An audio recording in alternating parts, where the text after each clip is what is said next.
예, 그럼 이번에는 시장에 대한 분석과 전망 그리고 여기에 따른 전략 세워보도록 하겠습니다. 오늘 이베스트 투자증권 신중호 투자전략팀장과 함께합니다. 어서 오십시오. 네, 안녕하십니까. 새해 복 많이 받으십시오. 네, 복 많이 받으십시오. 예, 흑자는 의미가 없다라고는 하나 그래도 지수의 방향성이나 전망치들을 우리가 좀 알아야 포트폴리오 비중 조절도 가능한 거기 때문에 여쭤보겠습니다.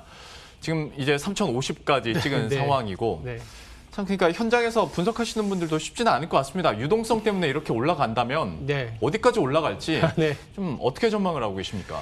뭐 사실 작년 연말에 저희들이 증권사들은 연간 전망을 내잖아요. 예.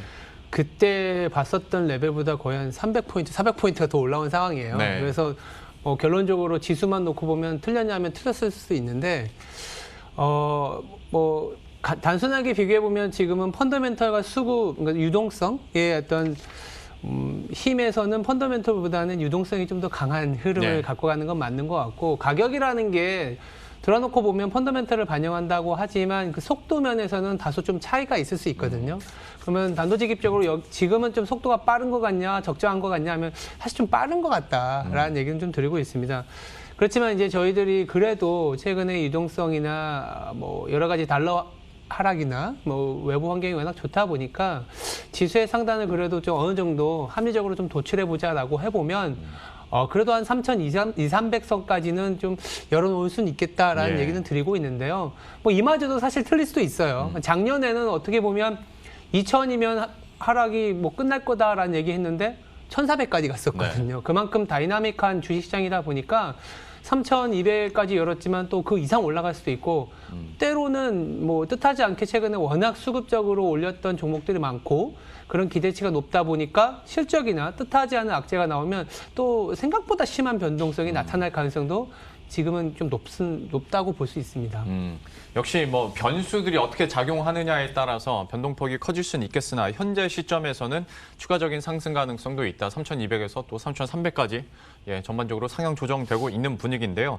수급 측면에서는 그러면 어떻게 될까? 오늘은 개인들이 코스피 시장에서 좀 차익 실현을 합니다만 흐름 자체를 봤을 때 뭐 여전히 새해에도 개인들이 이끌어가고 있는 시장이고 네. 그런데 이제 3,200, 3,300까지도 막 올라가려면 결국에는 외국인들도 돌아와 줘야 와야죠. 되는 네네. 거니까요. 좀 수급적인 측면은 어떻게 전망하세요? 기본적으로 내가 이제 여기 이 시장에서 아니면 3,050이나 이제 3,000 이상까지 온 상황에서 주식에 들어가려 그러면 근거가 있어야 된다라는 얘기는 드리고 싶어요. 네. 그러면 외국인이나 기관 입장에서 특히나 이제 기관 입장에서 지금 시장에 신규로 진입하거나 추가로 자금을 집행하려면 당연히 이제 근거거리인 실적을 볼 수밖에 없지 않겠냐라는 얘기를 드리고 있고요. 뭐 밸류에이션으로 보면은 역대급으로 올라왔다라는 얘기는 하고 있고 할 수밖에 없는 상황이지만 만약에 이제 곧 있으면 4분기 그리고 작년에 연간 실적이 발표될 테고 예. 분명히 이제 주가가 올라온 만큼 생각보다 좋은 성적을 내주는 구간이 있을 겁니다. 그리고 더불어서 이제 코로나로 인해서 좀 힘들었었던 구간에 벗어나면서 나오는 올해의 어떤 성장률은 지금 40% 가까이 올라갈 것으로 보고 있어요. 근데 그게 정말 현실화되는지를 봐가면서 아마 기관이나 외국인들은 1분기 실적이 생각보다 괜찮게 나온다. 연간으로 40% 이상 나올 수도 있겠네라는 어떤 기대치가 생기게 되면 그때부터 아마 외국인들은 들어오지 않을까라는 얘기를 좀 드리고 있습니다. 그러면 결국에는 이제 뭐 가장 눈에 잡히는 게 반도체 업종일 네. 텐데 그러면 그쪽으로는 그래도 외국인들과 기관의 꾸준한 매수세는 좀 기대해 볼 수 있겠네요. 뭐 워낙 지금 뭐 삼성전자를 비롯한 반도체가 올 초에도 보시면 아시겠지만 수출 증가율에서 엄청난 서프라이즈를 보였지 예. 않습니까? 거기다가 그 근거가 4차 산업혁명이나 여러 가지 중장기적인 기대치도 있지만 단기적으로는 여전히 백신이 나왔지만 코로나가 만든 환경에서 벗어나기에는 조금은 네. 당장 상반기만 하더라도 미국이 백신을 굉장히 빠르게 접종시키고는 있지만 상반기에는 마스크 쓴 삶을 더 이어가야 된다는 생각에서는 언택트나 내지는 IT에 관련된 제품들은 더 많이 팔릴 수밖에 없다라는 그런 형성이 있는 상황이고 아마 내일 삼성전자가 가이던스를 발표할 것 같아요. 그래서 근데 시장의 기대치보다는 좀 안 나올 가능성이 높습니다. 그래서 삼성전자가 가이던스를 내줄 때 외국인이나 내지는 주가의 반응이 어떻게 나타나는지가 투자 심리에는 단기적으로는 변곡점이 될 가능성이 높고 지금 형성되어 있는 시장 기대치보다는 조금 하회할 텐데 그 이유가 이제 환율 효과가 좀 컸었다라는 얘기를 많이 하기 때문에 뭐 주가가 조금은 과도하게 올라와서 조정을 보이겠지만 환효과 그렇다면 물량 부분에서는 1분기 이후에도 괜찮으니까 조금 조정받으면 오히려 외국인이나 기관이 들어올 룸을 주지 않을까라는 생각은 하고 있습니다. 수급적인 측면에서 봐야 될 주요 포인트들 그리고 내일 삼성전자의 그 가이던스 발표에 따라서 수급이 어떻게 반응하는지도 한번 지켜봐야 될 것 같습니다. 그리고 이제 저희 프로그램에 출연하는 전문가와 함께 제가 공통적으로 드리는 질문 중에 하나가 그러니까 좋은 거하고 내가 할 수 있는 거하고 지금 약간 괴리가 느껴지는 게 대형주냐 중소형주냐. 대형주가 계속 가는 건 알겠는데 네네. 뭐 시가총액 1, 2, 3위 종목들이 하루에 막 7, 8%씩 급등하는 와중에 내가 매수 버튼을 누르기가 쉽지가 않거든요. 맞습니다. 그러다 보면 개인들의 차선책으로는 이제 그 업종 내 중소형주로 가는 건데 지금 현 상황에서 좀 어떻게 포트폴리오 비중 차지하는 게 좋다고 보십니까? 아무래도 지금은 시장을 메가캡, 아까 말씀하셨던 대형주, 거기다가 더 좁혀보면 시가총액 탑 10 안에 있는 종목들이 다 끌고 가고 있어요. 예. 탑 10에 있는 종목들을 뭐 얘기 드리면 삼성전자, 뭐 하이닉스, 현대차, LG화학이라든지 그러니까 네이버, NC소프트 이런 기업들이거든요. 카카오. 이런 기업들에 차지하고 있는 비중이 전체 시장에서 50% 가까이 됩니다. 예. 10개의 종목이 50%를 끌고 가는데 우리나라 시장이 그동안 저평가를 받았었던 원인 중에 하나가 현금은 많이 갖고 있는데 이 현금을 갖고 뭘 할지 모르겠다. 한마디로 안정성은 있지만 성장성이 좀 없는 거 아니냐라는 얘기들을 왕왕 들어왔었고 그게 향후 매출에 대한 그로스가 조금은 낮다라는 그런 인식이 있었는데 LG전자가 전장에 대한 얘기를 해주고 삼성전자는 이제 파운드리, 예. 현대차는 이제 곧 있으면 또 아이오닉 5 나오면서 전기차 얘기를 해주다 보니까 중소형주보다 오히려 대형주의 매출 그로스나 기대가 더 현실화될 가능성이 높다라는 그런 게 지금 잡혀 있어요. 그래서 예. 그러한 어떤 연초의 성장 모델을 제시함과 동시에 실적 시즌도 아무래도 대형주 위주로 먼저 발표되다 보니까 수급적인 밸런스도 아니면 시장이 흔들리더라도 대형주 위주로 흔들릴 것 같고 시장이 가더라도 당분간은 대형주 위주로 가는 시장이 1월 동안은 좀 지속되지 않겠냐라는 생각은 드리고 있습니다. 그러니까 개인들 입장에서 그나마 차선책으로 지금 생각하는 게 지주사들도 네. 엄청나게 급등하거든요.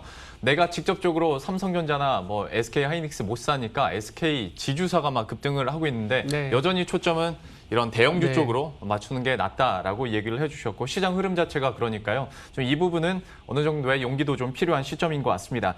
변수 중에 하나 또 미국의 대선 이후에 그러니까 다 끝났다고 싶은데도 뉴스는 계속 생성되고 있고 네네. 간밤에도 미국 의회에서 또 한번 큰 난동이 한번 벌어지면서 각종 뉴스들이 좀 많이 있는 상황인데요.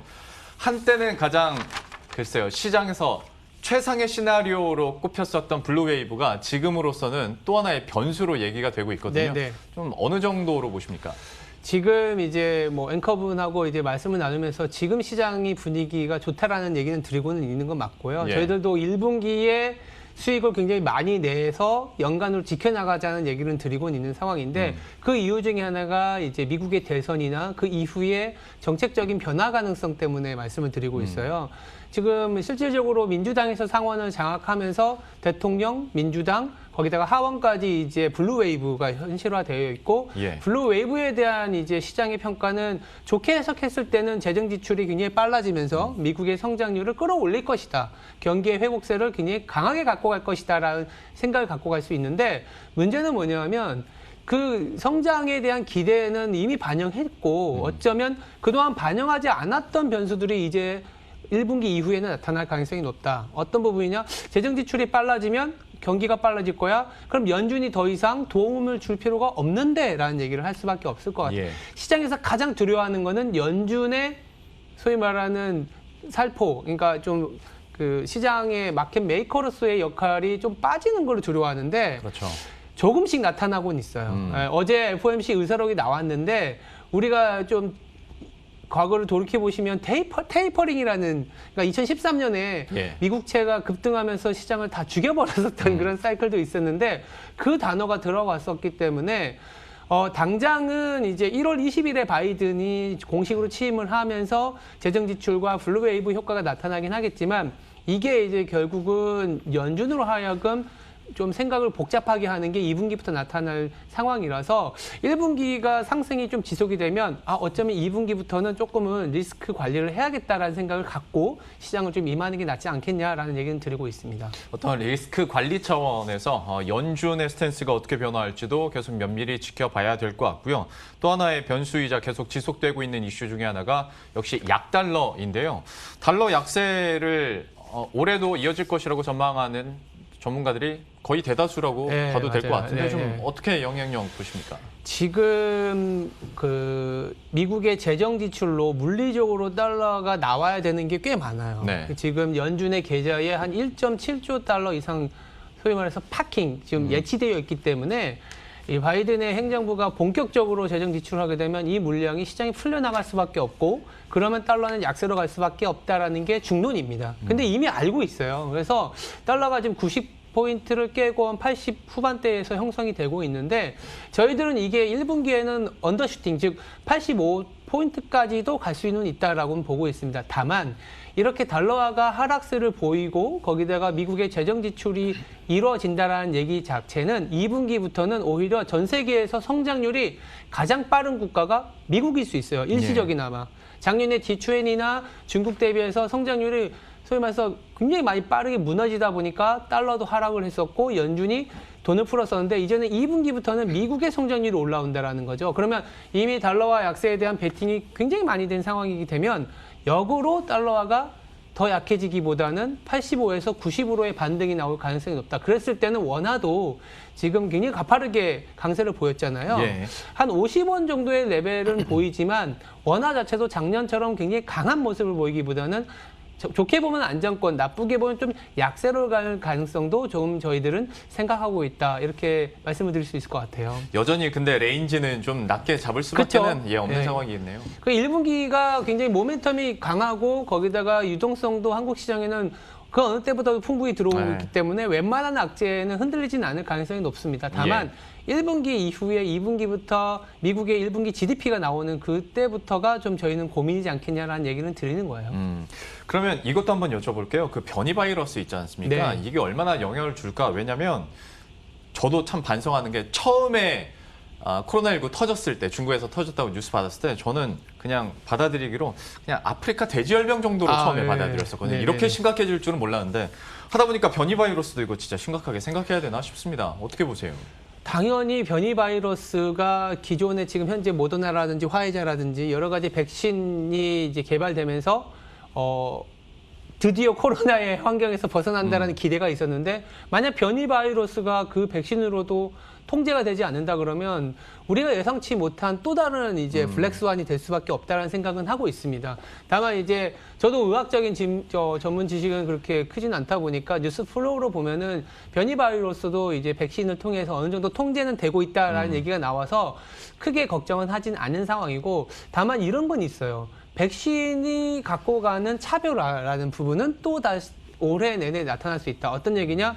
백신을 누구보다도 빨리 보급하고 백신을 누구보다도 빨리 맞추는 국가나 사회는 내수 위주로 빠르게 성장을 할 수 있는데 백신의 보급이나 백신을 맞는 속도가 느리거나 백신을 어쩌면 못 맞는 국가나 사회 같은 경우에는 또 뒤떨어질 수밖에 없다라는 거죠. 예. 그래서 백신을 경제하게 되면 우리가 작년에는 코로나 때문에 K자 회복이었지만 올해도 아니면 올해나 내년도 결국 백신 때문에 K자 회복이 되고 어떤 사회나 어떤 국가나 어떤 업종은 조금은 더 강한 모습을 보이겠지만 뭐 그렇지 않은 국가나 뭐 이런 사회 같은 경우에는 좀 안 좋은 성장률이 나타날 수 있고 백신을 빠르게 맞추는 나라가 어디냐면 또 미국이거든요. 그렇죠. 그래서 미국의 성장률이 생각보다 서프라이즈하게 나왔을 때는 이머징한테는 나빠요.